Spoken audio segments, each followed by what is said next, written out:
Grupo de Estudos Hermínio Corrêa de Miranda apresenta.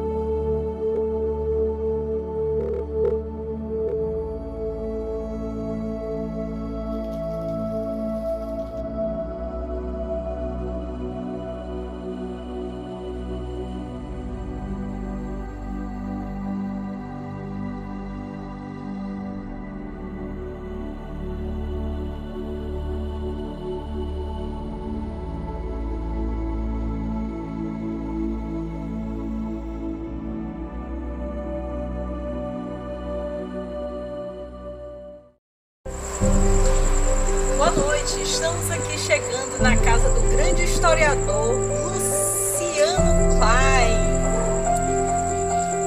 Boa noite, Luciano, tudo bem? Carol, boa noite.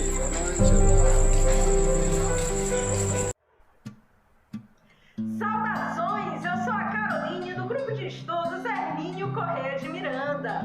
Hoje iremos conhecer o acervo do Luciano Klein.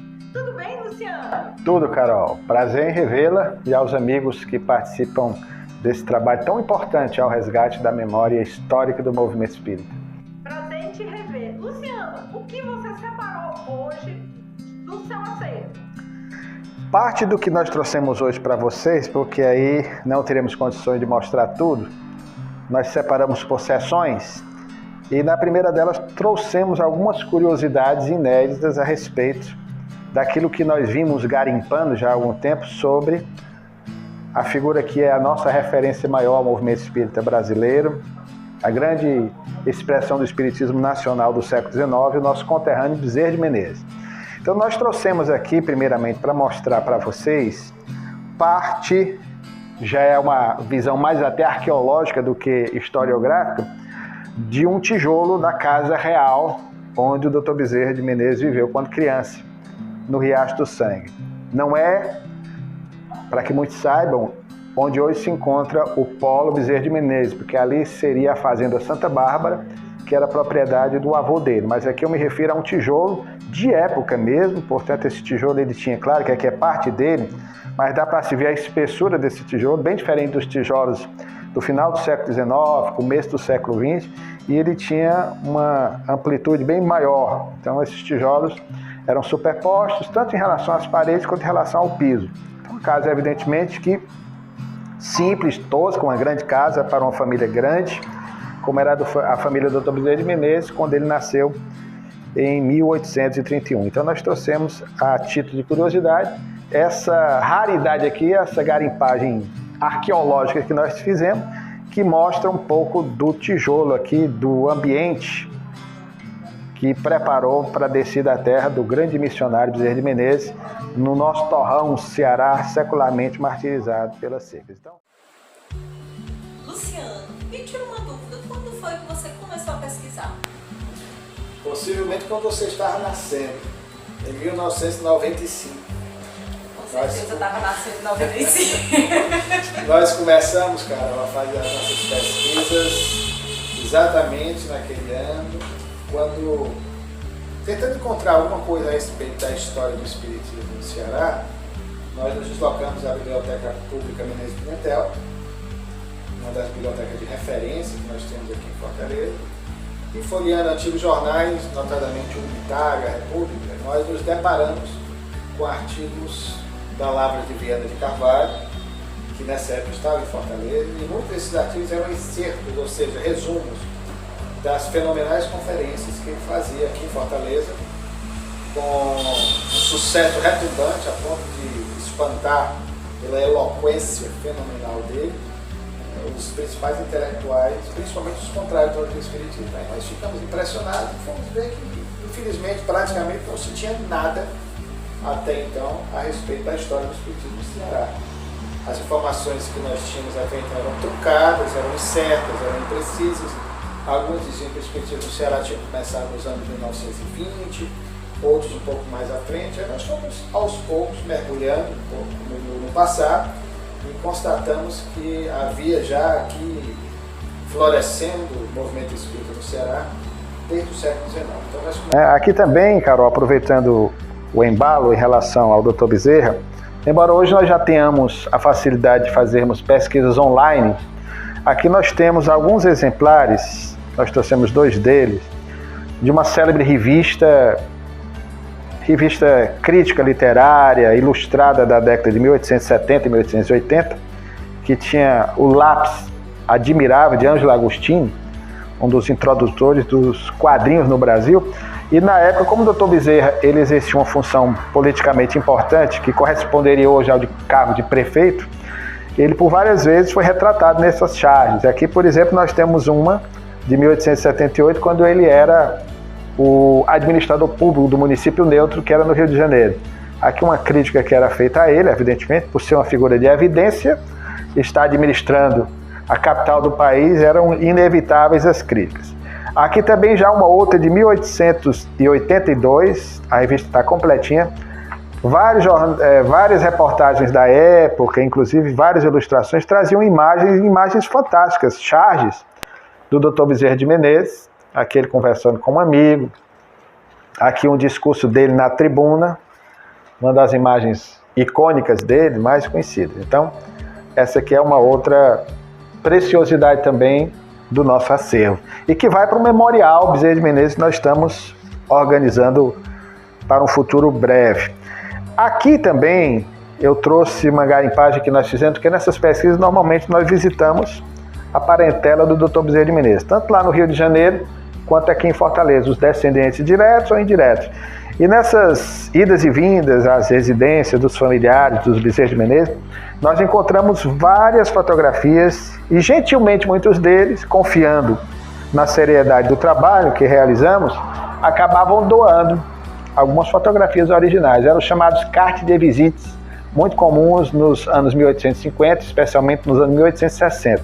Então aqui nós temos vários cartes de visites dos filhos do Dr. Bezerra de Menezes. Eram essas fotografias, muitas delas dedicadas pelos próprios filhos, encaminhadas aos tios que eram padrinhos, que ficavam aqui em Fortaleza. E aqui uma rara fotografia, que depois vai ser dado um close nela, mas que é um carte de visite com o Dr. Bezerra de Menezes e a Maria Cândida de Lacerda Prego, a sua primeira esposa. A fotografia ela é original, aqui não é uma cópia, é um carte de visite. Portanto, o Dr. Bezerra, ele próprio pegou nessa imagem aqui, nessa fotografia, nessa gravura, porque foi ele que colocou no correio no Rio de Janeiro, e graças a essa troca de fotografias, que era uma forma de se matar um pouco a saudade da distância física entre os entes amados, né, que estavam no Ceará, e ele lá na corte, no Rio de Janeiro. Então está aqui o retratinho dele com a primeira esposa, que desencarnaria prematuramente. 2 anos após essa fotografia, a foto é de 1861, e ela desencarnou em março de 1863. Então são verdadeiras raridades que nós temos aqui, fotos, portanto, originais, entre outras tantas mais inéditas do Dr. Bezerra de Menezes, que em breve iremos divulgar. Nossa, Luciano, muito bacana o seu acervo. Eu vejo que essas fotos são as mídias sociais, né, da época, a troca de fotografias por correspondência. Interessantíssimo. Não deixa de ser, né? Na época eram as alternativas que se encontravam para se minimizar um pouco a dor da saudade, né? Então, era tudo demorado, ia pelo correio, demorava às vezes 20, 23, 24 dias para chegarem, né? Porque tudo vinha pelo principal meio de transporte da época, que era o barco a vapor. Então, a viagem de Fortaleza ao Rio de Janeiro, ela levava em torno de 23 dias. Me fala um pouco dessas dedicatórias que tem atrás nas fotos. Eu estou vendo aqui que tem pelo menos duas fotos com dedicatória. São dedicatórias de um mesmo filho do Dr. Bezerra, chamado Antônio Bezerra de Menezes, que desencarnou aos 25 anos, no dia 2 de abril de 1887. Ele era o segundo filho do primeiro casamento. Curiosamente, aqui com a letrinha dele, ele dedica essa imagem aos 2 tios, Manuel Soares e ao Teófilo Rufino. Então são 2 fotos, a mesma foto, mandadas no dia, ele curiosamente assinou no dia 29 de agosto de 1880, que é o dia do aniversário do pai dele, Bezerra de Menezes, né? 29 de agosto. Então foi uma forma de também homenagear os tios, e a família realmente tinha um vínculo fraterno muito forte entre eles que ficavam no Ceará e o Dr. Bezerra no Rio de Janeiro. Nós temos muitas mais. Infelizmente, por enquanto, nós não vamos poder apresentá-las mais detalhadamente, à exceção desta imagem aqui, que é original, que é do Dr. Bezerra com a primeira esposa, conforme já mostramos, porque infelizmente ainda não se tem, claro que não é todo mundo, mas a necessária consciência em relação à preservação dos direitos autorais, das imagens, e muitas dessas fotografias nós obtivemos com um sacrifício muito grande, com esforço pessoal, também de outros companheiros. A própria família doou, confiando que nós iríamos colocar no próximo trabalho que nós estamos lançando no início do próximo ano. Então, por isso é que nós não vamos mostrar aqui mais detalhadamente as outras imagens da esposa Cândida Augusta, que foi a segunda esposa, dos filhos, mas com certeza, aguardando um pouquinho, nós vamos divulgar mais detalhadamente em breve tempo. E Luciano, é verdade que você gravava as entrevistas? Gravava. Naquela época nós não tínhamos os recursos que hoje nós dispomos, o próprio celular hoje, que praticamente tem tudo, tem máquina fotográfica, tem gravador. Então nós entrevistamos dezenas de lideranças do movimento espírita dos anos 20, dos anos 30. E o mais surpreendente é que à medida que nós íamos entrevistando essas pessoas, pouco tempo após elas desencarnavam. Aí se criou até uma mística estranha, brincadeiras à parte, mas muita gente levava isso a sério, de dizer que quem me dava entrevista desencarnava. Vale-me Deus! E o fato é que, na verdade, é porque muitos desses companheiros já estavam com uma certa idade e depois da entrevista, às vezes nós íamos colher algumas informações, posteriormente, quando voltávamos, a filha ou o parente dizia que ele havia desencarnado. Nós nunca nos esquecemos, por exemplo, de um grande trabalhador do movimento espírita dos anos 20, dos anos 30, de descendência italiana, chamado Mário Ciarlini. Nós fomos entrevistá-lo no mês de junho de 1996, fizemos a entrevista, gravamos a entrevista, e 3 meses depois nós fomos levar um jornalzinho na residência dele, onde nós publicávamos as biografias. E aí, qual não foi a nossa surpresa, quando a filha disse que ele havia desencarnado. E nós nunca nos esquecemos dele, porque na hora da despedida ele, com muita espiritualidade, com muita serenidade, apertou nossa mão, estava com mais de 80 anos, e disse assim: até logo, meu filho, até um dia, deste ou do outro lado. Então passamos por experiências inesquecíveis, visitando essas figuras que hoje, de certa forma, graças a esse trabalho, tem um pouco de seu nome conhecido pelas gerações atuais do nosso movimento. Ainda bem que hoje sou eu que estou te entrevistando, hein, Luciano? Pois é, mas também acontece, os entrevistadores desencarnaram. Nada disso. Agora não, tá muito cedo. Agora são os prefaciadores dos livros, né? Alguns que prefaciaram. Nosso livro, claro que isso faz parte do processo, na época era bem mais nova, né? Então eram companheiros mais antigos. Mas essa brincadeira rendeu, porque de fato havia companheiros, eu não vou dizer o nome de uma grande liderança do movimento espírita daqui, que em hipótese alguma me dava entrevista, né? E era sério mesmo. Eu tenho uma sugestão para escrever o seu prefácio do seu próximo livro. O Eduardo Lima. Ele está convidado, vou chamá-lo, inclusive. É uma beleza. Escreveu, desencarnou 2, 3 anos depois. Luciano, e esse livro aqui? Esta é uma entre outras tantas atas que nós temos de algumas instituições espíritas antigas, que nós vamos também garimpando, colhendo, recolhendo, ao longo de mais de 20 anos de pesquisa, né? Esta aqui, por exemplo, que eu trouxe só para ilustrar a entrevista, o trabalho de vocês, ela é a ata da segunda mocidade espírita do estado do Ceará, que, curiosamente, era do ano de 1956, tinha o nome de Viana de Carvalho. Então, a mocidade espírita Viana de Carvalho, que com a caneta da época, né? Caneta a tinta. Então, uma raridade também do nosso acervo. Luciano, eu vi que no seu acervo tem vários livros. Temos também esse outro livro, aqui pequeno, que pela capa é original. E bem original, e pequeno e fininho à época da primeira edição. Mas aqui você tem, querida, diante de si, a primeira edição da obra Parnaso de Além-Túmulo. O primeiro trabalho psicográfico do nosso Francisco de Paula Cândido Xavier, o nosso Chico Xavier.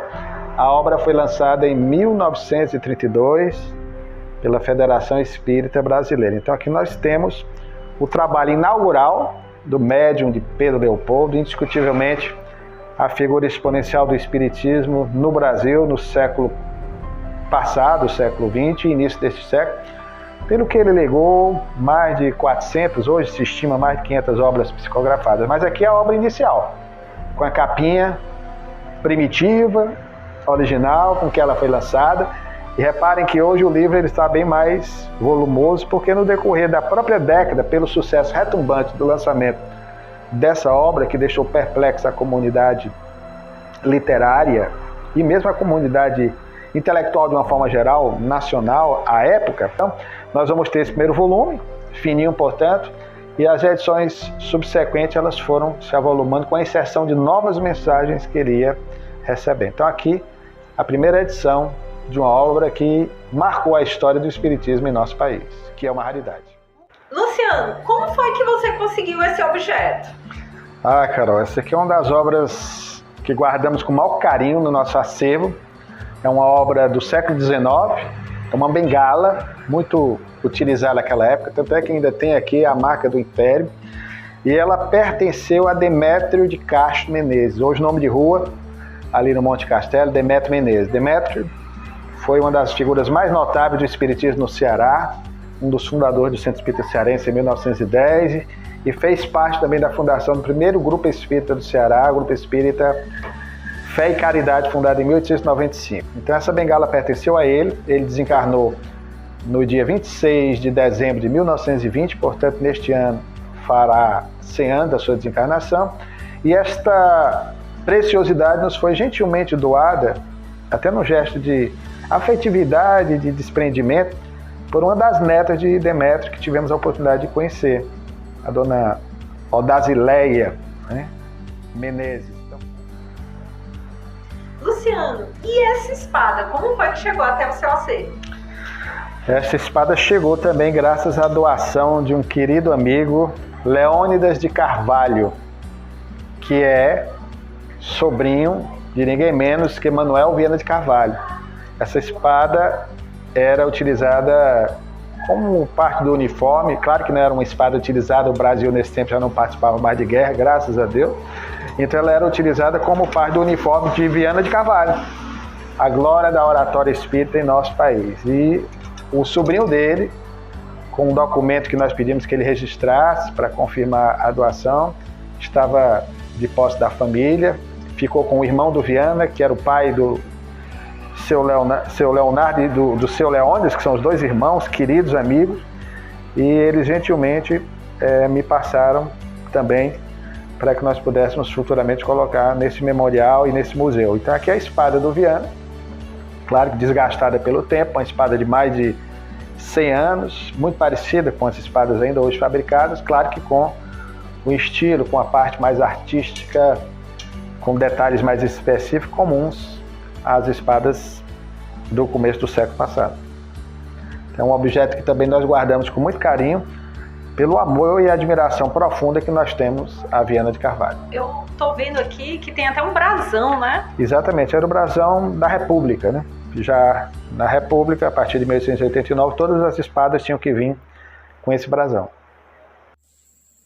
Hoje é Dia das Crianças e todo mundo tem uma criança dentro de si. Essa é o nosso pequeno mimo do grupo de estudos para você, Luciano. É bom, ele disse, né, bem-aventuradas as crianças, porque delas é o reino dos céus. É uma proposta para nos assemelharmos. Eu agradeço o carinho de vocês. Eu é que acabo ganhando presente, né? Eu que é que vocês aprontaram aqui. Mas rapaz, olha só! Que lindo! Eu tinha recebido um boneco desse Dia das Crianças.